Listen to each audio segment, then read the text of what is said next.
Hello everyone, ये है हमारा SS300 वेंटिलेटर। आज हम बात करेंगे इसकी वर्किंग के बारे में, कैसे इसको ऑपरेट करते हैं, कौन कौन से इसमें मोड है। तो अगर हम फ्रंट इंटरफेस की अगर बात करें तो यहाँ पे आपको मिल जाएगी TFT टच डिस्प्ले। ये आपके ऑपरेटिंग बटन रहेंगे, जहाँ पे आपको मिलेगा अलार्म साइलेंस का बटन, अलार्म रिसेट का button, freeze, inspiratory hold, expiratory hold, manual inspiration और मेन मेन्यू। और ये है बैक के लिए। अगर इनकी बात करते हैं 100% ऑटो सक्शन के लिए, स्क्रीन लॉक के लिए, स्टार्ट और स्टैंड बाई पे जाने के लिए। अगर हम वेंटिलेटर स्टार्ट कर रहे हैं और स्टैंड बाई पे आ रहे हैं तो इस बटन का हम यूज़ करेंगे। ये रोटेटरी नोब है, इसकी हेल्प से हम एक ऑपरेशन से दूसरे ऑपरेशन पे जा सकते हैं।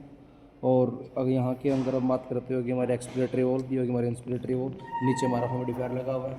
पीछे की अगर हम बात करें तो साइड में लगा हुआ हमारे यहाँ पे ऑक्सीजन सेंसर। पीछे आपको मिल जाएगी पावर केबल, एयर और ऑटो होज मिल जाए। और यहाँ पे आपको मिलेगा बैटरी का पोर्ट। ये ऑन ऑफ का बटन है, इसको हम प्रेस करेंगे तो ये मशीन हमारी ऑन हो जाएगी। मशीन ऑन होने के बाद हमारे पास ये इंटरफेस आता है, जहाँ पे आपको मेन इंटरफेस दिखेगा। लास्ट पेशेंट, न्यू पेशेंट, जो भी आपको सिलेक्ट करना है वो आप यहाँ से सिलेक्ट कर सकते हो।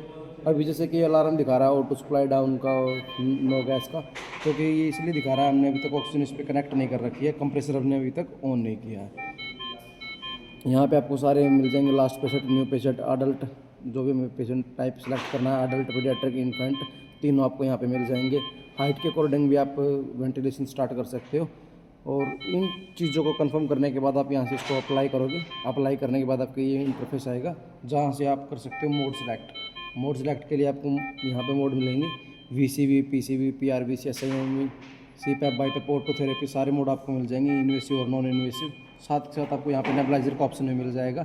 नेबुलाइजर का टाइम, आप इसको नेबुलाइजर को बढ़ा भी सकते हो टाइम को, और घटा भी सकते हो। कितने मिनट के लिए आपको नेबुलाइजर चाहिए ये आप कर सकते हो। साई मोड भी आपको इसमें यहाँ पे मिल जाएगा। मोड सेलेक्ट के बाद हम इसको यहाँ से सिलेक्ट कर, जैसे हमने VCV मोड सेलेक्ट कर दिया, जो भी मोड हम सेलेक्ट करेंगे उसी मोड की आपको पैरामीटर सेटिंग मिल जाएगी कि भी हमको टाइडल वॉल्यूम कितना रखेंगे, कौन सा पैरामीटर कितना रखना है, वो मोड को ओपन करते ही आपको मिल जाएगा।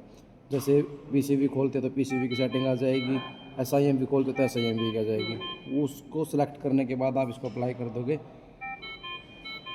अप्लाई करने के बाद आपको यहाँ से रिटर्न आके यहाँ से करना है स्टार्ट। स्टार्ट करने से पहले हम यहाँ के साइड वाले ऑप्शंस की बात करते हैं, जहाँ पे मिलेगा आपको मॉनिटर डाटा। मॉनिटर डाटा कब इनेबल होगा, जब आपका वेंटिलेशन स्टार्ट हो जाएगा तो उस टाइम पे ये इनेबल हो जाएगा।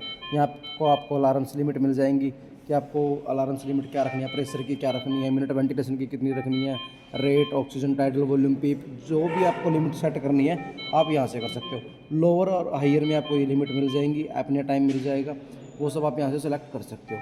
नीचे की अगर हम बात करें तो कॉन्फ़िगरेशन में आपको मॉनिटर, ये मशीन की सेटिंग्स मिलती हैं, जो सिस्टम इन्फॉर्मेशन हो गया, डेट एंड टाइम हो गया। और यहाँ से आपको मिल जाएगा कैलिब्रेशन का ऑप्शन।